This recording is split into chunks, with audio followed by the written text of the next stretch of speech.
capítulo 11 e o versículo 28. Provavelmente você já escutou esse versículo, e eu vou repetir nessa noite. Confesso que estou muito feliz, pela presença de todos, mas é a primeira vez que o Fabrício vem nos visitar.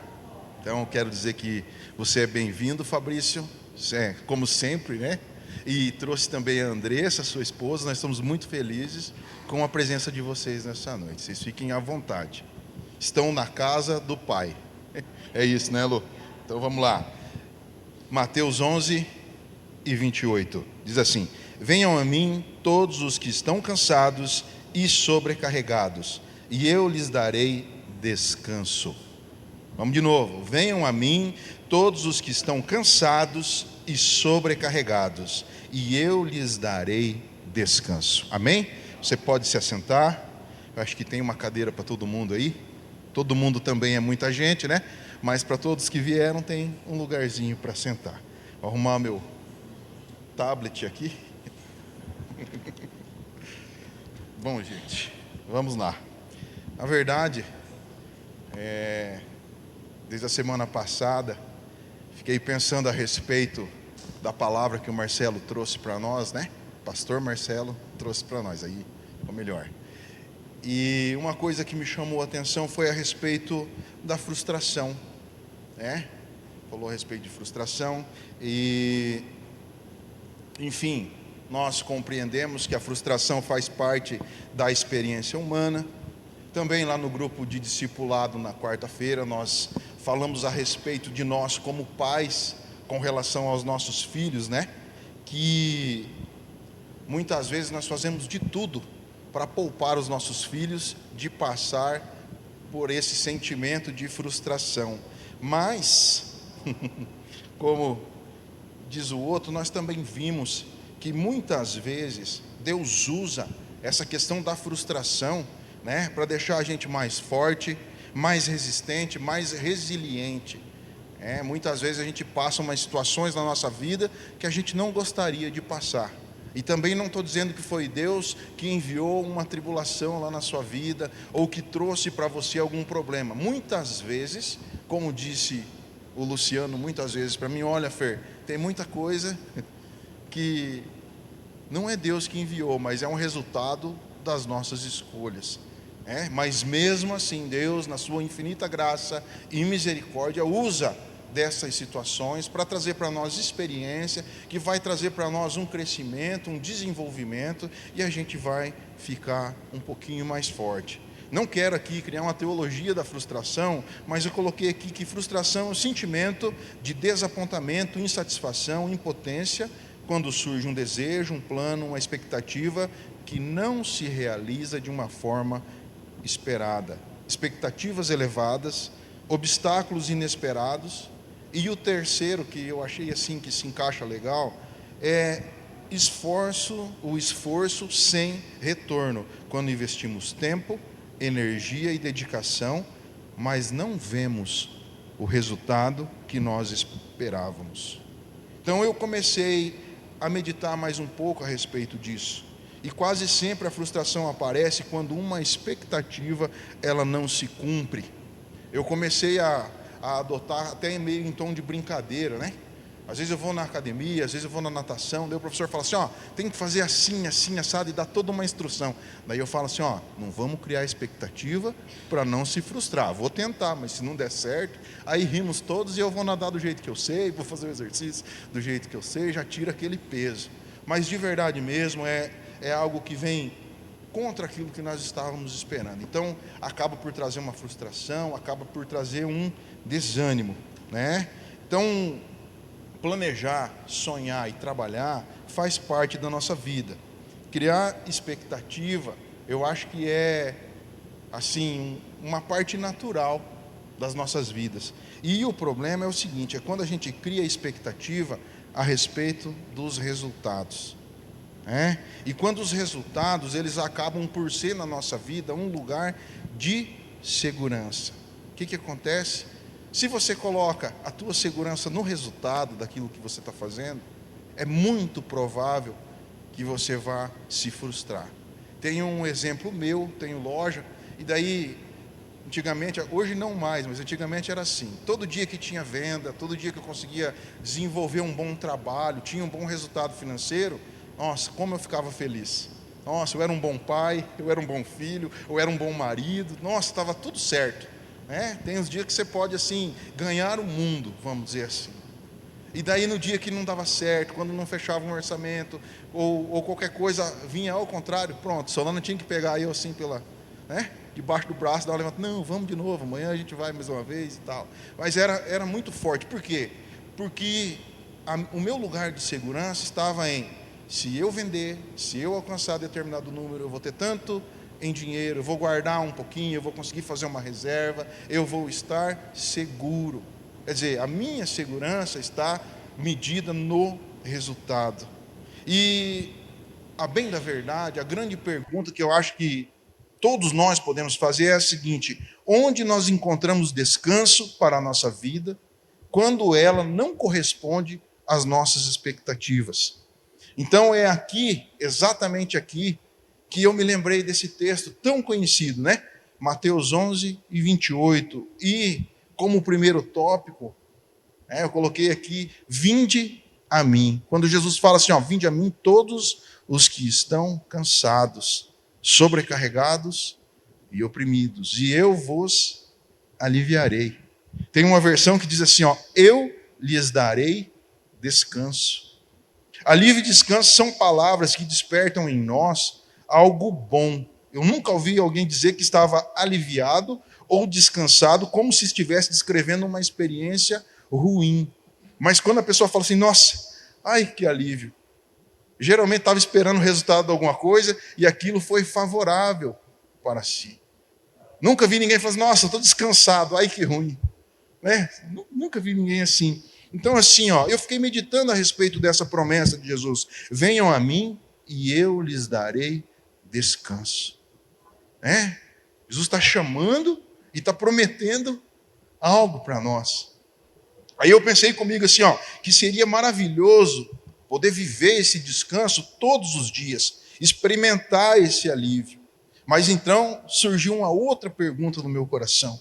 Eu já aceitei esse convite de vir até Jesus. Eu já entreguei a minha vida a Cristo. E em muitos momentos da minha caminhada, eu já experimentei esse descanso, esse alívio que só Ele pode me dar. Mas então veio a pergunta que você deve estar se fazendo. Tá, Fernando, mas eu também. E por que muitas vezes na minha vida a frustração ela continua aparecendo? Ela insiste em me acompanhar. Vira e mexe, eu me encontro frustrado. Quer dizer, cada pouco acontece alguma coisa, às vezes umas coisas mais importantes, algumas coisas que nem têm tanta relevância, mas traz aquele sentimento, traz aquele desânimo. Por que isso acontece?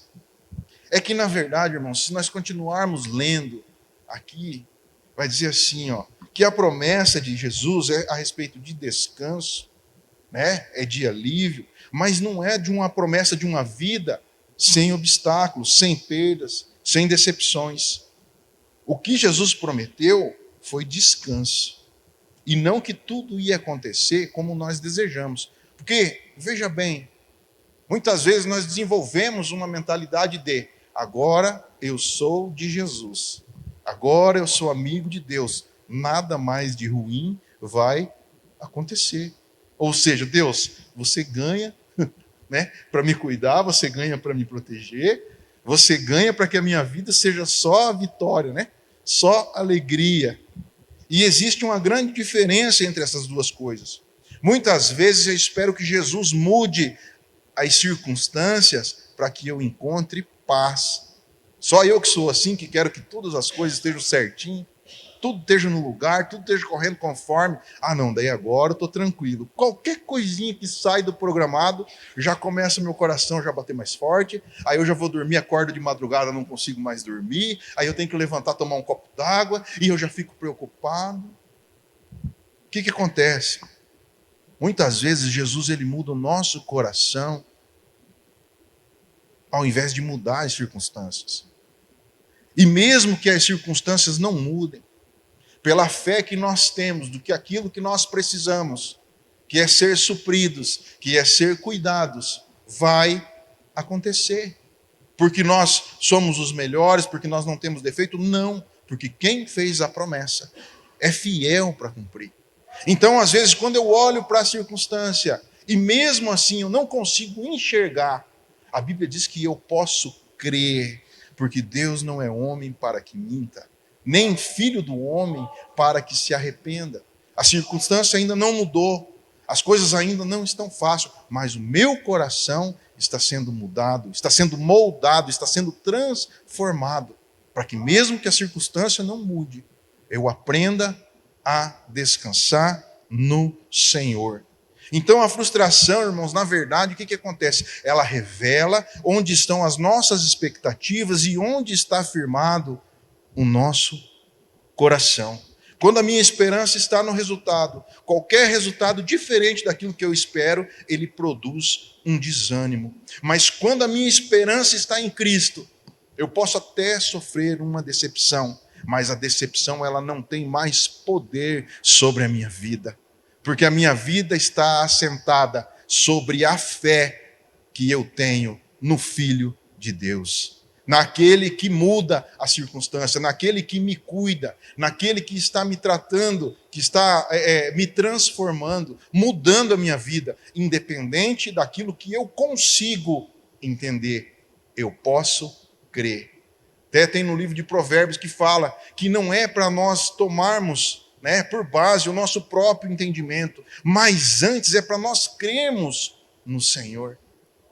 Não é porque nós não entendemos a maneira como Ele está fazendo, que Ele não está fazendo.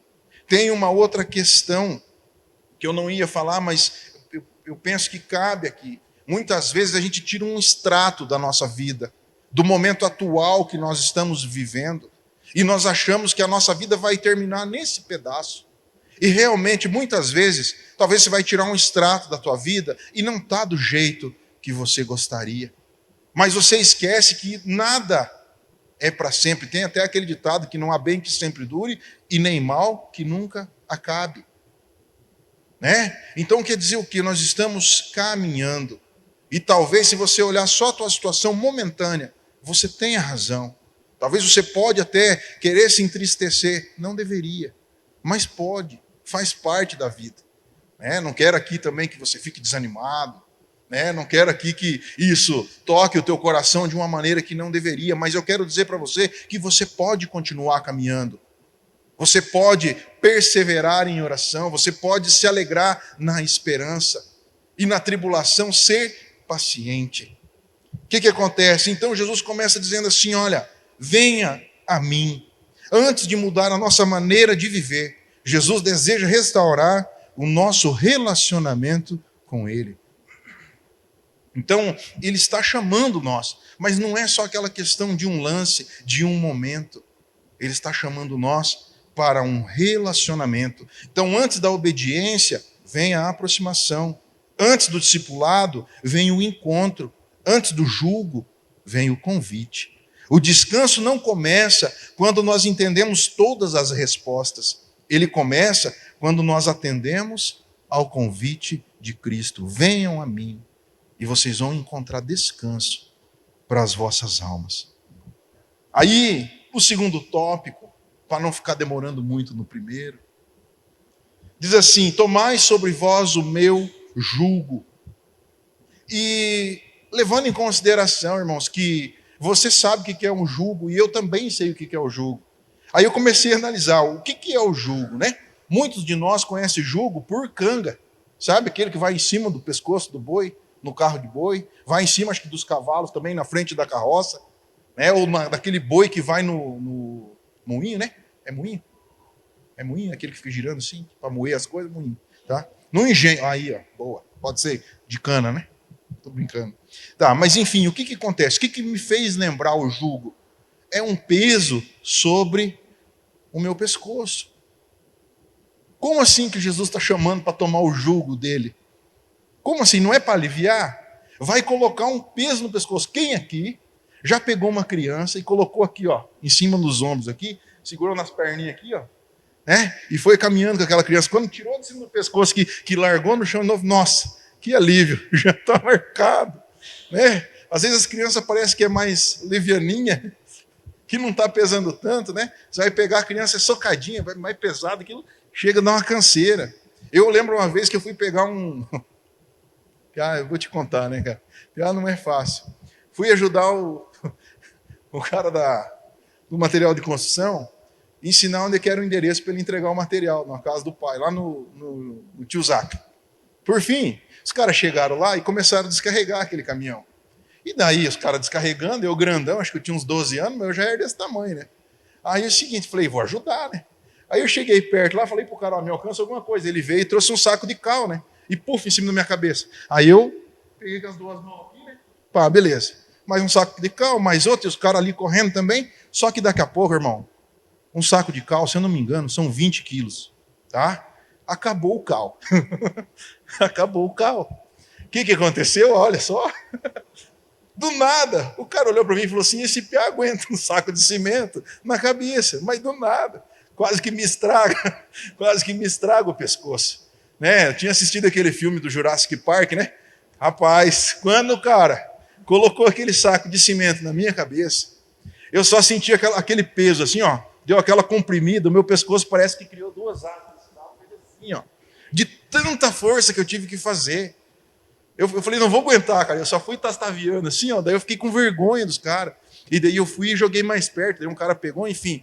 Nunca mais eu quis descarregar cimento na cabeça. Cal até tudo bem, 20 quilinhos aí já dava. Mas sei que o meu pescoço aí ficou desse tamanho. Lógico, foi a impressão que eu tive. Porque cada veia que eu tinha aqui dilatou. Entende? Então quando eu fico pensando a respeito de jugo, eu me lembro disso. Sabe, Senhor, mas eu não entendo. Eu não entendo. Só que é o seguinte, irmãos, o jugo ele não tem por finalidade pesar. Ele não tem por finalidade pesar, embora seja pesado. Tá? Mas o jugo ele tem outra função. E muitas vezes a gente não presta atenção nisso. O jugo ele tem uma função de dar a direção. Anja? Quando Jesus diz assim, ó, tomai sobre vós o meu jugo, ele está dizendo assim, olha, eu quero que você venha até mim. Eu quero que você me conheça. Eu quero trazer descanso para você. E eu quero governar. Eu quero direcionar a sua vida. Tá? É essa a frase que Jesus está dizendo naquele momento. Então assim, ó, veja bem. Quantos de nós, não vou dizer que é a gente, mas que a gente conhece um amigo, um conhecido, um parente de um amigo, que passa a vida inteira precisando de uma direção. Precisando saber para onde vai. Sabe, tem gente que está com 60 anos de idade e ainda não sabe o que vai ser quando crescer. É verdade. E é mais comum do que se imagina. Porque enquanto a gente está mais novinho, você pensa que pelo simples fato da pessoa ter mais idade, ela é melhor resolvida. Que ela já viveu o suficiente para tomar as decisões, para ter as bases. Não, irmãos, todos nós precisamos de direcionamento. Em que fase da vida? Em todas as fases da vida. Então, Jesus aqui, olha só, eu quero que você tenha direção. Eu quero que você não ande perdido por aí. Eu quero que você saiba aonde você vai. Tá? Então assim, ó, quando ele diz assim, olha, eu gostaria que você aceitasse o meu governo, o meu direcionamento. Segundo, o jugo representa governo, representa a direção. Terceiro, representa aprendizado. Tá? No judaísmo, a expressão tomar o jugo também era usada para falar de tornar-se um discípulo. Né? Então falava mais ou menos assim, ó, vou aprender a viver segundo esse mestre, segundo esse mentor, segundo essa pessoa com quem eu vou começar a caminhar. Outra, o jugo ele distribui o peso. Sem jugo toda a força ficava concentrada em um ponto. E isso muda completamente o sentido do convite. É mais ou menos como Jesus dissesse assim, olha, além de tudo, eu vou te ajudar a carregar. Além de tudo, Eu estou aqui com você para repartir essa carga. Você não precisa levar sozinho. O jugo, vamos dizer assim, por último, mas não menos importante, ele produz uma utilidade. Um boi sem jugo era um boi sem finalidade no trabalho agrícola. O jugo transformava a força do boi. Né? Eu sempre escutava isso quando eu era pequeno. Esse fulano aí é que nem boi, não sabe a força que tem. Mas era só colocar debaixo do jugo que ele já começava a transformar aquela força em produtividade. Então, ainda assim, eu estava preocupado com o peso do jugo. E note que Jesus afirma: o meu jugo é suave, a minha direção, o meu governo, o meu sistema de produzir é suave. Tá? Você vai estar debaixo de uma nova direção. Enquanto eu insisto em conduzir a minha própria vida, em administrar as minhas expectativas e controlar os meus resultados, a frustração é minha companheira. Quantas vezes for necessário. Mais dia, menos dia. Muitas vezes é assim, eu faço, eu controlo, eu consigo, eu administro, eu vou para cima, e tá. É quase o ciclo do orgulho. Dessa vez eu vou acordar mais cedo, dessa vez eu vou focar melhor, dessa vez eu vou trabalhar até um pouco mais tarde. E no fritar dos ovos, no final da conversa, a frustração, ela aparece ali. Acaba trazendo para nós uma escravidão. Ficamos presos muitas vezes nesse ciclo. Tá? E assim, não é a respeito de não trabalhar, não é a respeito de não fazer. Eu continuo trabalhando, eu continuo planejando, eu continuo semeando, continuo esperando frutos. A diferença é que já não sou mais eu quem determina quando a colheita deve acontecer. Então eu faço o que me cabe, direcionado por Deus. Confio a Deus aquilo que só Ele pode fazer. Comece a entender o descanso. Você tem a tua parte para fazer. E até anotei aqui, Eclesiastes 11:6. Planta de manhã a sua semente e à tarde não fique de braços cruzados, pois você não sabe qual semente crescerá, se essa ou aquela ou ambas. Provérbios 21:36. E eu podia colocar aqui uma lista de provérbios, mas Provérbios 21:31 diz assim: o cavalo prepara-se para o dia da batalha, mas do Senhor vem a vitória. O que quer dizer? Que o cavalo tem que estar pronto, ele tem que estar preparado, ele tem que estar arrumado. Que nem dizia a minha avó, tinha que estar encilhado. Mas a vitória quem dá é Deus. Então nós temos a nossa parte para fazer, sim. Porque muitas vezes o que a gente acontece? A gente vai indo por esse lado de Deus vai fazer, Deus vai deixar acontecer e tal, e nós não nos preparamos. Nós não fazemos aquilo que está no nosso alcance. E muitas vezes nós impedimos o agir de Deus. Uma oportunidade melhor, uma situação diferente. Começa com aquilo que você tem. Faz a tua parte. Tá? Nós precisamos fazer a nossa parte. Tanto é que o convite é: vem, eu não vou lá te buscar. Vem até mim. Eu tenho descanso para você. Eu tenho para você direção, eu tenho para você orientação. Mas quando Jesus assume o governo, aí aqui muda de figura. Por quê? Porque daí aqui começa uma escola. E aqui é bom de aprender. Terceiro ponto diz assim: aprendei de mim. Aprendei de mim. O que ele fala mais? Que sou manso e sou humilde de coração. Estava escutando um testemunho do Matos Nascimento essa semana, e ele falou de uma certa feita, que ele foi num certo lugar lá, e o irmão falou para ele assim: olha, Deus está me mostrando isso, assim, que acontece isso e isso com você, e você não revida, você não discute, você simplesmente baixa a cabeça, entrega para mim, e eu estou muito contente com essa tua atitude. E daí eu fiquei me comparando. Quando alguém vem querer ser injusto comigo, qual que é a minha atitude? Se eu consigo simplesmente entregar para o Senhor? É lógico que não. O meu perfil nem deixa que isso aconteça. Eu tenho que discutir até a última. Não é tão assim também. Não vou sair no braço com ninguém, né? Sou uma pessoa polida. Vocês já me conhecem, então pode ser que vocês estão me vendo na rua. Então, né? Vou mais aqui. Mas por dentro, às vezes, eu estou pegando fogo. Sabe? E o Senhor conhece o nosso coração. Então não adianta a gente ficar se fazendo.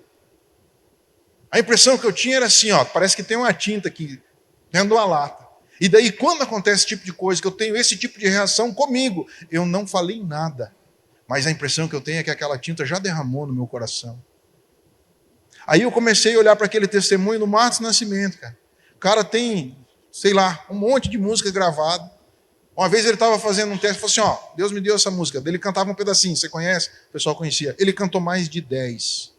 Mas se ele cantasse 20, o povo conheceria.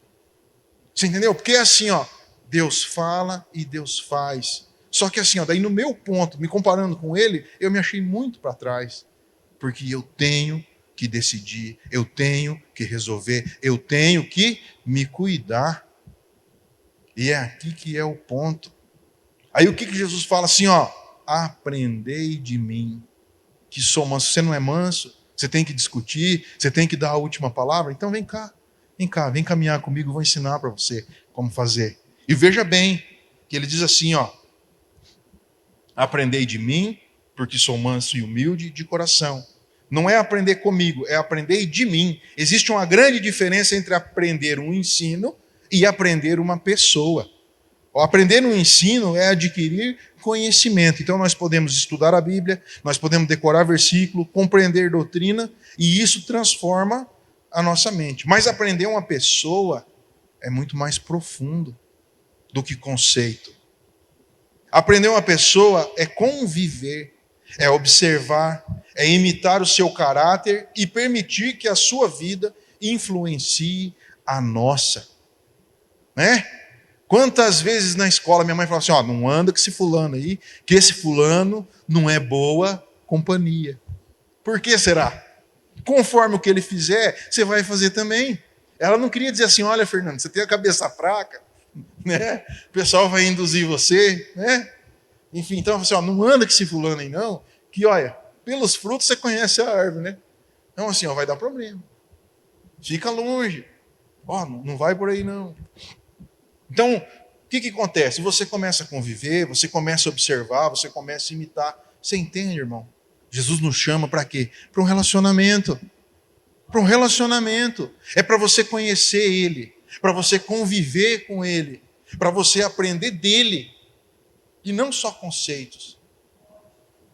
Então, o objetivo do discipulado não é apenas conhecer as palavras de Jesus, mas tornar-se parecido com Ele, aprender a amar como Ele amou. Até uma música, né? Servir como Ele serviu, perdoar como Ele perdoou e obedecer ao Pai como Ele obedeceu. Aí o que acontece? Essa transformação não é algo que acontece por o nosso esforço, mas é obra do Espírito Santo. Paulo afirma, lá em 2 Coríntios 3:18, que, contemplando a glória de Cristo, somos transformados de glória em glória. Pelo nosso esforço? Não, pelo Espírito do Senhor. Quanto mais convivemos com Cristo, mais o Espírito Santo vai moldando a nossa maneira de pensar, de falar, de reagir e de viver. O discípulo, ele continua sendo a mesma pessoa. Você olha por fora, é o Fernando. Mas já não permanece o mesmo caráter. Vou aproveitar que o Fabrício está aqui, não deixa eu contar essas histórias sozinho. Um dia eu cheguei lá no serviço dele e falou assim, nós conversando, falou assim, viu, mas você não era assim com esses negócios do Jesus, né? Você não era falador do Jesus assim, né? Você era conversador, mas a conversa era outra. Mas o que acontece? Alguma diferença ele viu. Não precisa contar o antes, Fabrício, só o depois. Aí me entregaram. Né? Fabrício é meu amigo desde que eu era 12 anos carregando cimento, né? Enfim, não estava lá. Mas, enfim, o que acontece? Depois de ensinar quem somos em Cristo, Paulo mostra como essa nova vida deve aparecer no dia a dia. O Evangelho não muda apenas a nossa posição diante de Deus, ele muda a nossa maneira de viver. Lá em Efésios 4, nós encontramos algumas evidências concretas de quem está aprendendo a viver com Cristo. Paulo fala para nós que nós temos que abandonar o velho homem, renovar a mente e nos revestir do novo homem, criado em justiça e santidade. Essa transformação aparece em atitudes concretas. Como que eu vou saber se eu estou mudando? Quando a tua atitude for diferente. Tá? Olha o que ele fala assim, ó. Quem mentia, agora não minta mais, mas fale a verdade cada um com o seu irmão. Quem vivia dominado pela ira, aprenda a controlá-la. Quem furtava, não furte mais, antes trabalhe. E ele fala assim, ó, trabalhe não só para se manter, mas para ter com que ajudar o outro. Tá? E assim, olha só. Acho que roubar aqui ninguém fazia. Mas tem uma parte que me chamou a atenção, que é assim, ó. Quem usava as palavras para ferir, agora use a sua boca para edificar a vida das pessoas. Não fale qualquer coisa, mas fale aquilo que tem, né, uma edificação, que serve para acrescentar. Sabe, às vezes você encontra uma pessoa, a pessoa já vem toda triste para o teu lado, em vez de você ter uma palavra de ânimo, algo que vai acrescentar na vida, você fala assim, não, é desse jeito aí, e é pior ainda, hein? Aí eu vou te falar isso. Sabe, olha, de verdade, o lugar que você chega tem que mudar. Aquilo que você carrega tem que transbordar da tua vida. A palavra de Deus fala que a nossa boca fala do que aquilo que está cheio no nosso coração. Aí a pessoa vem reclamar para você da vida e diz, você não sabe da maior. Tem mais essa. A pessoa já sai se arrastando, né?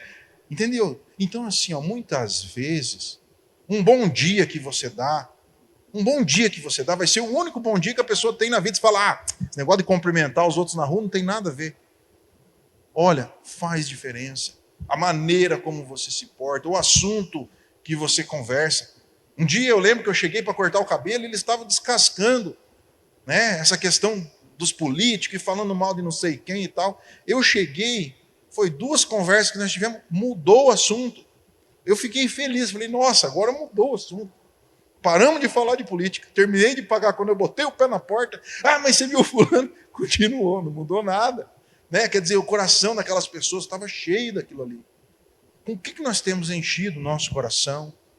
Sabe, esse é um bom ponto de medida, é um termômetro para ver se realmente a nossa vida está mudando, se nós estamos aprendendo com Cristo.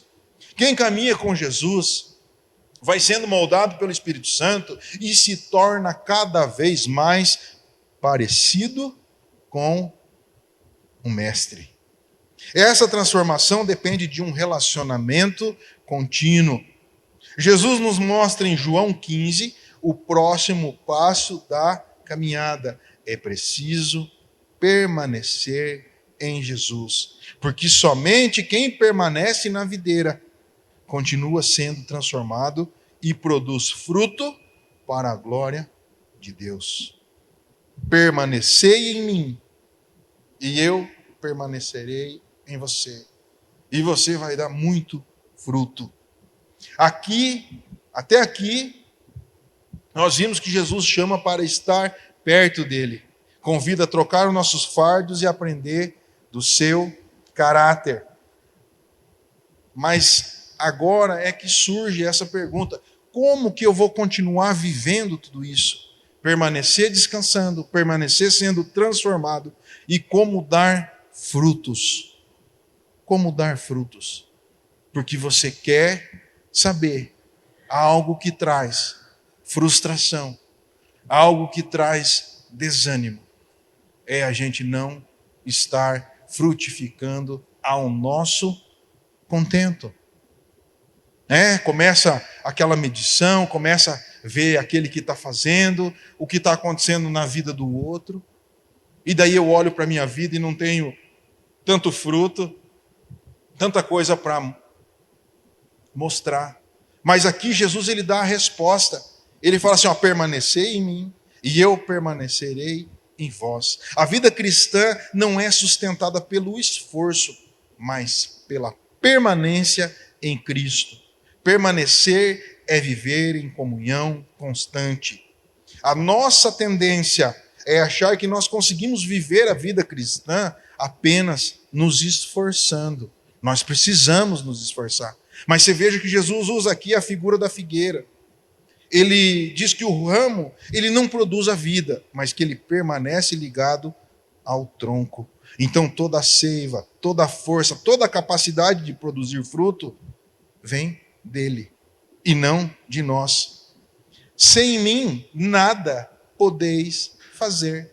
Por isso, irmãos, que muitas vezes nós se esforçamos, nós até queremos, mas o que nós fazemos nessa ânsia de conseguir? Nós acabamos deixando Jesus de lado, sem perguntar para ele, sem conviver com ele, sem ter um relacionamento com ele. Nós simplesmente estamos tão preocupados em dar fruto, em aparecer, em ter algo para mostrar, que Jesus já ficou e nós nem vimos. Nós continuamos fazendo e fazendo e fazendo e fazendo, cansado, sem tempo. Como é que está? Nossa, estou na correria. Mas vai para onde nessa correria toda? Vai chegar aonde? Não estou dizendo que você não tem que fazer as coisas. Nós temos que fazer a nossa parte sim. E tem que fazer bem feito. Quando você for fazer, faça como ao Senhor. Quer dizer, se você estivesse fazendo para o Senhor, como que você ia fazer? Bem feitinho. Mas você entende? Nós acabamos nos esquecendo que sem Ele, nada nós podemos fazer. Não é que Ele falou assim, algumas coisas vocês vão conseguir fazer. Não, é nada. Nada. Então a nossa vida, ela depende diariamente da presença de Jesus. Permanecer produz transformação antes de produzir resultados. Muitas pessoas procuram os frutos. Jesus procura o relacionamento. Primeiro existe a permanência, depois vem a frutificação. Permanecei em mim. Aquele que permanece em mim dá muito fruto. Esse versículo é praticamente, a conclusão de tudo que nós vimos até aqui.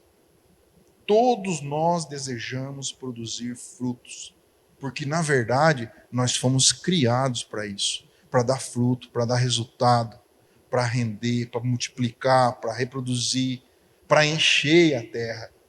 Essa é uma função que é nossa, então é natural. O fruto revela quem está ligado à videira. O ramo não faz esforço para parecer frutífero, ele simplesmente permanece. O fruto aparece naturalmente.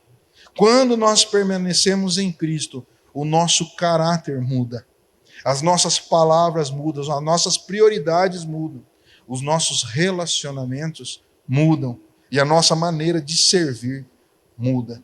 O fruto não é produzido pela ansiedade. Não adianta você estar desesperado por produzir. O fruto é produzido pela permanência. Quanto mais perto de Cristo você está, mais evidente vai ser o teu fruto. Permaneça em mim.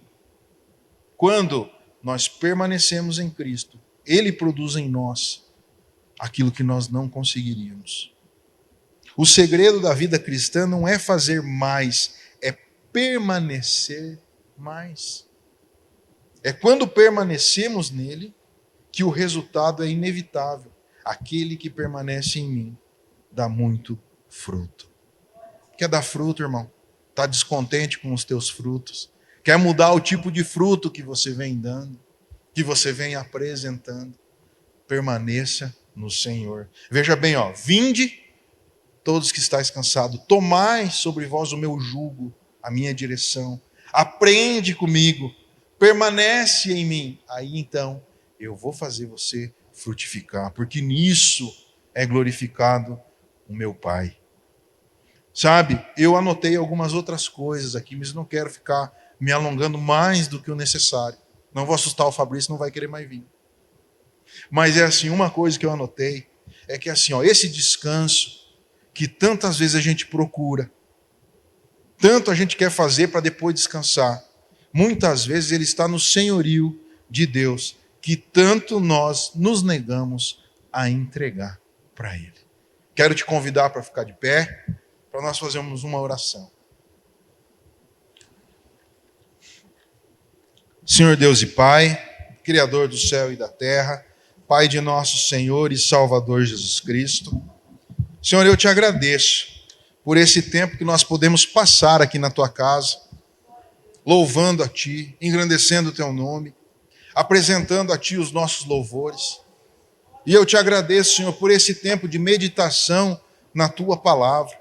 O Senhor faz um convite para nós. Vinde a mim todos que estão cansados, oprimidos, sobrecarregados. Eu vos trarei descanso. Aprende de mim, toma sobre você o meu jugo. Sabe, Senhor, que nós possamos ter essa atitude na nossa vida. Que o teu Espírito Santo possa trabalhar, Pai, ao nosso favor. E possa nos auxiliar, Senhor, em cada passo para mais perto de ti. Que nós possamos realmente, Senhor, desenvolver um relacionamento verdadeiro contigo, profundo contigo. Que nós possamos estar, Senhor, juntos a ti. E que nós possamos colher, Pai, o resultado de estarmos em comunhão contigo, Pai. Fica com cada um de nós aqui nessa noite. Trabalha, Senhor, os nossos corações. E que nós possamos, Pai, meditar na tua palavra. Que o Senhor possa fortalecer os nossos passos em direção a ti, Pai. Em nome de Jesus. Em nome de Jesus. Amém. Amém.